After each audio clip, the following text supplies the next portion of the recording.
এখন সুশীল সমাজটা অনেকটা আপনার সবাই তেল মারার জন্য, নিজের আখেরের জন্য ইউনূস আসছে হাসিনাবাজি করতে। হাসিনাবাজি করতে যাইয়া হাসিনার বাপের বাড়ি পর্যন্ত ভাঙছে, জাতির পিতার বাড়ি বঙ্গবন্ধু। এখানে জাতীয় সংসদের বিরোধী দল কোথায় পেলেন? জামাত এবং বাজাদ। খলিল সাহেবরা বাইরে যাবে, কার পক্ষ হয়ে কখন আসবে, কে তাকে ফুস করবে, সেটা বুঝতে আপনার বহু বছর সময় লাগবে। বিচারপতি লতিফুর রহমান যখন তত্ত্বাবধায়ক সরকার হলেন, প্রধান হলেন, সেই সময় কিন্তু আপনারা এই খলিল সাহেবকে দেখেন নাই, ওনার পিএস হিসাবে আসছে। পাশের সহ-আলোচক যেটা বললেন যে দুইজনই একসাথে সত্য হতে পারে না, কিন্তু আমি ভিন্নভাবে বলবো যে এই আমেরিকার সাথে বাণিজ্য চুক্তি নিয়ে দুই পক্ষই সত্য হতে পারে। এখন তারা বলছে না আর কি, যে সময় খলিলের মন খারাপ হয়ে যাবে, একটু অসুবিধা হবে, তখন হয়তো ফট করে বলে ফেলবে। ওনার কি আসলে মন খারাপ হবে? উনি যখন আসলে উপদেষ্টা থেকে মন্ত্রী হলেন, তখন কিন্তু সাংবাদিকরা তাকে প্রশ্ন করেছিলেন যে আপনি উপদেষ্টা থেকে মন্ত্রী হলেন, তখন আবার তিনি বললেন যে আমি তো জোর করে আসিনি, আমাকে জোর করে নিয়ে এসেছে। আপনার ওনাকে ওনার তো মন খারাপ হওয়ার সুযোগ নেই মনে হয়। তো আমি ভালোভাবে চিনি।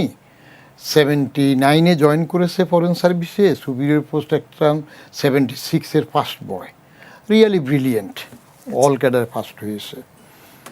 কিন্তু বিচারপতি লতিফুর রহমান যখন তত্ত্বাবধায়ক সরকার হলেন, প্রধান হলেন, সেই সময় কিন্তু আপনারা এই খলিল সাহেবকে দেখেন নাই, ওনার পিএস হিসাবে আসছে। আরেকজন ডক্টর মাহবুব ছিল, এখন মারা গেছে। এনারা আমাদের ত্রাণকর্তা হয়ে মাঝে মাঝে আসেন। ফরেন সার্ভিসে জয়েন করেছে, সেখানে একাধারে লেগে থাকবে না। আমাদের আগের আরেক তত্ত্বাবধায়ক প্রধান ফখরুদ্দিন সাহেব, উনিও তো বড় সিএসপি জাদরের অফিসার ছিলেন, তারা কি বাংলাদেশের সার্ভিসে লেগেছিলেন। এরা ভালো করে পরে এখানে একটু নামটাম হওয়ার পরে অন্যদিকে চলে যায়। খলিল সাহেবরা বাইরে যাবে, কার পক্ষ হয়ে কখন আসবে, কে তাকে ফুস করবে, সেটা বুঝতে আপনার বহু বছর সময় লাগবে। যে আমেরিকার পক্ষ হয়ে আসছে, সিআইএ পাঠাইছে, না ভারতের পক্ষ, না দুটাকে ব্যালেন্স করার জন্য পাঠাইছে। আপনি ছোট্ট একটা কাজে দেখেন না যে খলিলের পদত্যাগ দাবি করেছে বাজাদ, বাংলাদেশ জাতীয়তাবাদী দল উপদেষ্টা হিসেবে। সেই খলিলকে দিয়ে লন্ডনে ললিপপ ধরার সময় তারেক রহমান সাহেবকে রিসিভ করিয়েছে। তাহলে এইবার পদত্যাগ তো দূরে থাক, এবার এটা আবার আপনজন হয়ে গেল।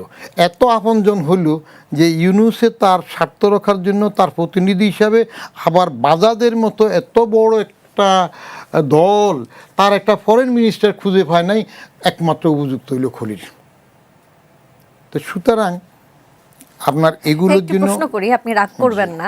আমি রাগ করি না, বিভিন্ন আমার গন্ডারের চামড়া। বলেন। যারা দলের বা বিভিন্ন গুরুত্বপূর্ণ পর্যায়ে থাকেন, তাদের আমরা স্যার না বললে বা আপনি সম্বোধন না করলে অনেক সময় তারা মাইন্ড করেন। আপনি যে আমাদের এখানে বসে তাকে খলিল খলিল বলে সম্বোধন করছেন, আপনার কি মনে হয় সে কোনো কারণে রাগ টাগ করতে পারে বা মাইন্ড করতে পারে? কেমনে করবে? একসাথে আমরা ট্রেনিং নিলাম, একসাথে আমরা চাকরিতে ঢুকলাম।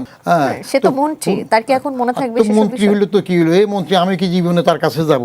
আজ পর্যন্ত আমি কি কোনো মন্ত্রীর কাছে কোনো কাজে গিয়েছি? আমার পাশের রুমে আওয়ামী লীগের ও কাজ ছিল, যে বিরাট নেতা, একসাথে সার্কিট হাউসে।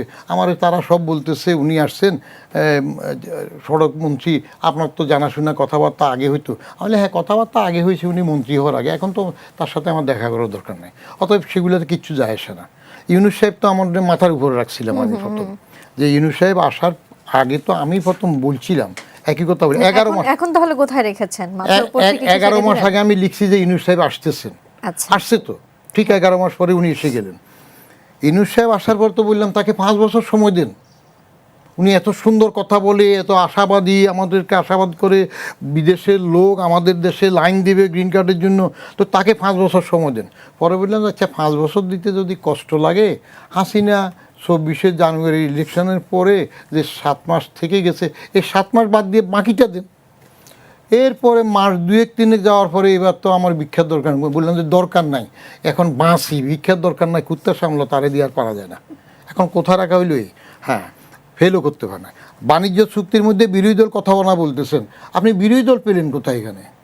এখানে জাতীয় সংসদের বিরোধী দল কোথায় পেলেন? জামাত এবং বাজাদ, বাজাদ বাজাই, বাংলাদেশ জাতীয় দল, একই তো, তো এক দল, কেমন বিরোধী দল পাইলেন কোথায়? আর ইউনূস সাহেবের সাথে সম্পর্ক, সেটা তো ইউনূস সাহেব তারেক সাহেবের যে সংবর্ধনা দিয়েছে 25শে ডিসেম্বর, এটা কি বাংলাদেশের ইতিহাসে এরকম হলো? সেই এয়ারপোর্ট থেকে 60 ফিট পর্যন্ত কত হাজার হাজার গাড়ি, সৈন্য, পাহারা, বলে যে নিরাপত্তার জন্য। নিরাপত্তার জন্য 5-7টা গাড়ি হইলে ভালো কিছু চৌকট লোক দিয়ে ফোঁ করে নিয়ে আসা যেত। হিসাবটা আমি মনে করি কিছু টেকনিক থাকে, সুদূর প্রসারী হিসাব হয়।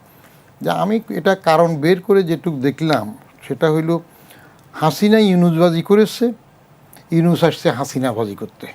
হাসিনাবাজি করতে যাইয়া হাসিনার বাপের বাড়ি পর্যন্ত ভাঙছে, জাতির পিতার বাড়ি বঙ্গবন্ধু ভাঙছে। কারণটা হইল বঙ্গবন্ধু 10ই জানুয়ারি 1972 তেজগাঁ এয়ারপোর্ট থেকে সরোয়ার্দী উদ্যান আগে রেস করে যেতে 2.5 ঘন্টা সময় লেগেছে। অতএব তারেক সাহেব এরকম 17 বছর পরে আরেকটা ইরানের খোমেনি হয়ে আসতেছেন, তাকে যদি এয়ারপোর্ট থেকে 60 ফিট আনতে 3 ঘন্টার বেশি না হয়, তাহলে এত বড় নেতা কীভাবে হবে? 300 ফিট সম্ভবত। সো রিওয়ার্ড করা হয়েছে। তো ওই যে উনি ফিট চুলকায় দিয়েছেন ইউনুস সাহেব, লন্ডনে ললিপপ দৌড়াইয়া, এখানে সংবর্ধনা দিয়া, এখন তিনি আবার এই ফিট চুলকায় দিতেছে। ঠিক আছে, আপনি তো একা বেরোতে পারবেন না, ফতেঘাটে অসুবিধা, আপনার জন্য এরকম এসএসএ প্রোটোকল, আগের নিয়ম বলে দিয়ে দেবো।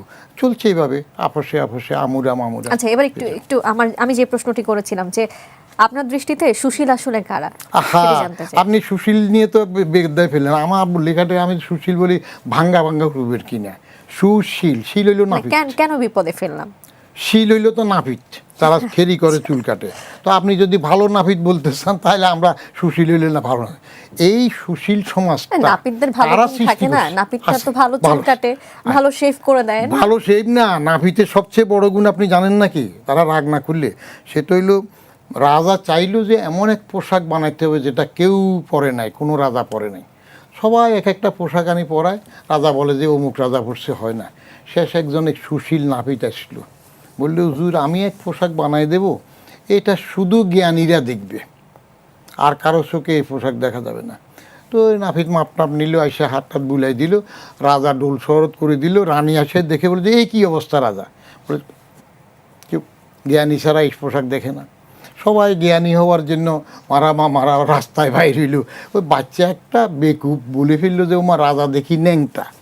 তো এখন সুশীল সমাজটা অনেকটা আপনার সবাই তেল মারার জন্য, নিজের আখেরের জন্য।